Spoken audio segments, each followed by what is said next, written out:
तो हेलो दोस्तों, आज का सेशन बहुत ही इंटरेस्टेड है। बात करें स्क्वायर रूट का तो केवल 2 सेकंड में सॉल्व कर सकते हैं।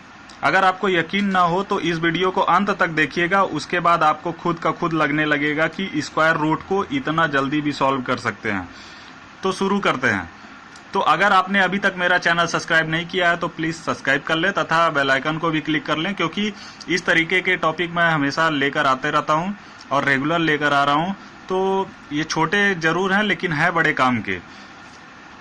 तो शुरू करते हैं। सबसे पहले इसके लिए हम 1 से 9 तक का स्क्वायर हमें याद होना चाहिए। तो जहां तक सबको याद ही होगा ये 1 से 9 तक का स्क्वायर। अगर नहीं याद है तो सबसे पहले आप 1 से 9 तक का स्क्वायर याद कर लें, क्योंकि इसके बिना आपका कोई काम नहीं बनने वाला, ना स्क्वायर में, ना क्यूब में, ना किसी में। तो प्लीज, तो चलिए फिर स्टार्ट करते हैं। तो स्क्वायर रूट जो दिया हुआ है उसमें 1 से 9 तक का ये क्यूब, जैसे 1 का क्यूब, 1 का स्क्वायर 1 हो गया, 2 का स्क्वायर 4 हो गया, 3 का स्क्वायर 9 हो गया, 4 का स्क्वायर 16, 5 का स्क्वायर 25, 6 का स्क्वायर 36, ये हो गया। ठीक है।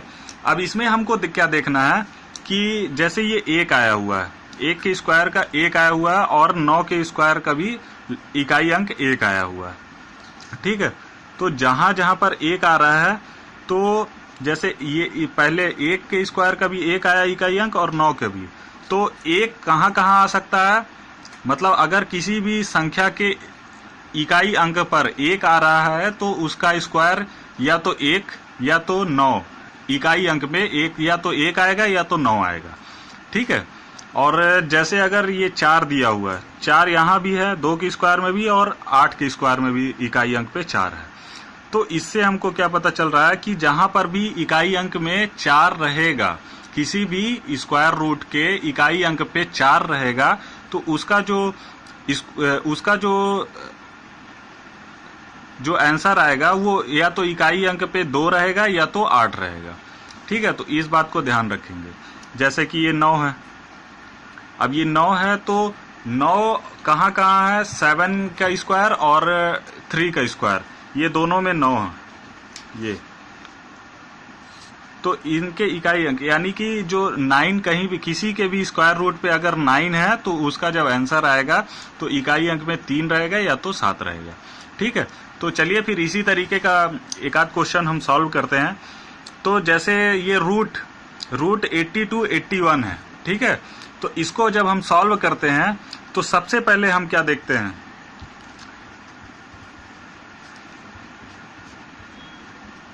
सबसे पहले हम ये देखते हैं कि इसके इकाई अंक में 1 है।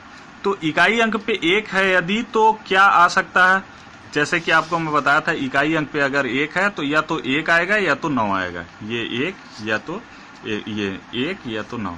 ठीक है। तो इस बात को ध्यान रखना। तो यहाँ पर क्या हो जाएगा, 1 या तो 9। ठीक है। अब इस अंक को छोड़ के जैसे जोड़ा बनाते हैं, 2 अंक का जोड़ा बनाते हैं, तो इस अंक को छोड़ देते हैं इस अंक को।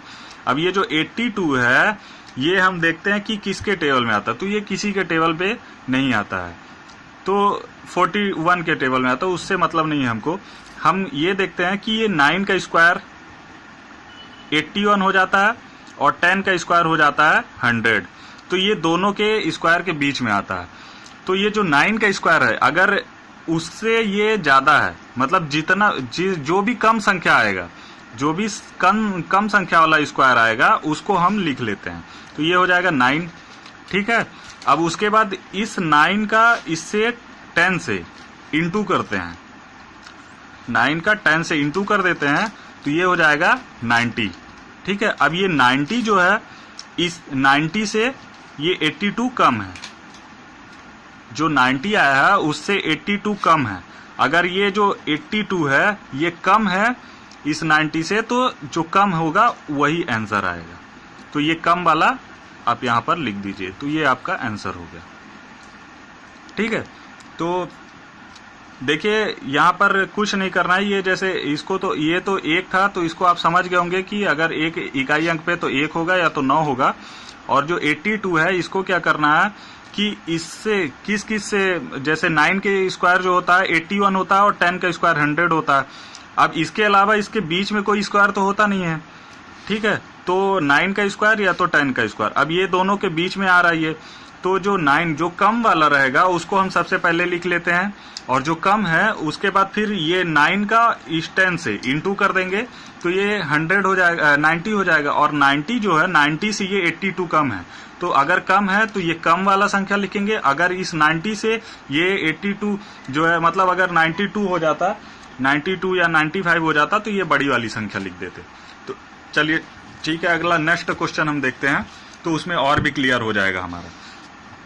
तो जैसे ये नेक्स्ट क्वेश्चन जो है √2916 है, ठीक है। तो अब इसको हम सॉल्व करने के लिए क्या करते हैं, सबसे पहले 2916 लिख लिए। अब ये हमको देखना है कि जो 6 है वो किसके किसके टेबल में, मतलब किस किस में के रूट में आता है। तो ये जो 6 है, ये 6 4, अगर 6 है कहीं पर किसी भी स्क्वायर रूट के इकाई अंक पे, तो उसका जब आंसर आएगा तो उसके इकाई पे या तो 4 होगा या तो 6 होगा, ठीक है। क्योंकि ये देखिए, या तो 6, या तो ये 6 और ये 6, 4 के स्क्वायर में और ये 6 के स्क्वायर में, ठीक है। तो अब इसको हम सॉल्व करते हैं, तो क्या क्या आएगा, 4 आएगा या फिर 6 आएगा, ठीक है। अब इसको हम छोड़ देते हैं, ये जो है ये 2 डिजिट, इसको हम देखते हैं। तो ये 5 के टेबल 5 का स्क्वायर करते हैं तो 25 आ जाएगा, और 6 का स्क्वायर करेंगे तो ये 36 हो जाएगा।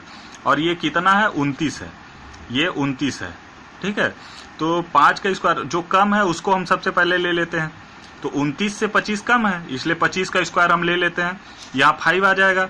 उसके बाद क्या करते हैं कि हम इस 5 का 6 से इंटू कर देते हैं, 5 × 6, तो ये हो जाएगा 30।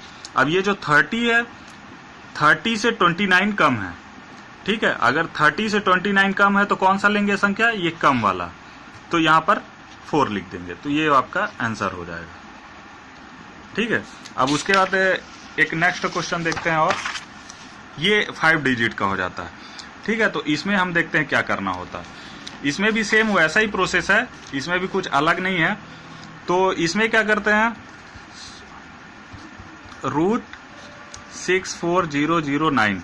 अब इसमें क्या करते हैं, इन दो संख्या, ये 9 है अगर, तो 9 का हम क्या बताए थे कि किसके किसके मतलब क्या 9 का जो है उसके रूट पे क्या क्या आ सकता है, 3 और 7 आ सकता है, ठीक है। 3 और 7 आ सकता है 9 के। तो यहाँ पर क्या कर देते हैं, हम 3 लिख देते हैं, यहाँ पर 7 लिख देते हैं। अब उसके बाद क्या करते हैं, इन 2 को छोड़ के इन 3 को लेते हैं। तो हमको पता है कि 25 का स्क्वायर होता है 625, और 26 का होता है 676।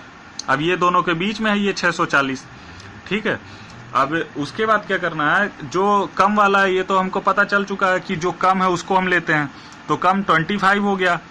अब उसके बाद क्या करना है कि इन दोनों का 25 का और 25 का 26 से गुणा कर देंगे, तो ये हो जाएगा कितना, ये हो जाएगा 650 हो जाएगा, ठीक है। अब ये 650 से ये 640 कम है, ये 640 कम है 650 से, तो कम वाला संख्या लेंगे, मतलब 3 ले लेंगे, तो ये हो जाएगा 253 का स्क्वायर हो जाएगा, ठीक है। अब इसी तरीके से एक क्वेश्चन और देख लेते हैं, जिसमें हाँ ये सॉल्व 249 है। तो 249 अगर है तो इसमें हम क्या करते हैं, 20,449 है। तो इसमें भी सेम, सबसे पहले हम 9 देखें तो 9 का हम बताए थे क्या होगा, 3 या फिर 7 होगा, तो ये 3 हो जाएगा और 7, यही दोनों आने की संभावना है। तो अब इसके बाद हम क्या करते हैं, इसको छोड़ के 204 देख लेते हैं। तो 204 जो है उसके लिए हम क्या क्या कर सकते हैं, कौन कौन सा टेबल, 14 का स्क्वायर करेंगे तो 196 आएगा, या फिर 15 का स्क्वायर करेंगे तो 225 आएगा, ठीक है। अब इसके बाद इसमें ये जो 204 ये हो गया 204, तो ये 196 जो है ये इससे कम है, तो कम वाले संख्या को हम लेंगे, तो यहाँ पर 14 ले लेते हैं। अब उसके बाद 14 × 15 का हम इंटू कर देते हैं, तो हमको कितना प्राप्त हो जाएगा, ये 14 140 और 210 हो जाएगा, तो ये 210 प्राप्त हो गया। तो अब ये 210 से 204 कम है, 204 जो है 210 से कम है, तो मतलब हमको क्या लेना है, छोटी वाली संख्या। अगर ये 210 से ये वाली संख्या ज्यादा होती, मान लीजिए 215 हो जाती, तो हम बड़ी वाली संख्या को यहाँ पर रख देते। तो यहाँ पर छोटा, तो इसको हम 143 लिख देते हैं। तो हमारा आंसर यहाँ पर क्या हो जाएगा, 143। तो देख लीजिए बहुत ही आसान है स्क्वायर क्यूब। तो चलिए दोस्तों, फिर अगला नेक्स्ट चैप्टर जो मैं लेके आऊँगा ये स्क्वायर रूट था, और नेक्स्ट क्यूब रूट लेकर आऊँगा। तो तब तक के लिए चलते हैं। तो मेरे इस वीडियो को अधिक से अधिक सब्सक्राइब कीजिए और अपने दोस्तों को भी अधिक से अधिक शेयर कीजिए तथा बेल आइकन पर भी क्लिक कर लीजिए, क्योंकि इससे क्या होगा कि आपके दोस्तों को भी इन सारी चीज़ों का नॉलेज होता रहेगा। चलिए दोस्तों, फिर बाय, नेक्स्ट सेशन में मिलते हैं।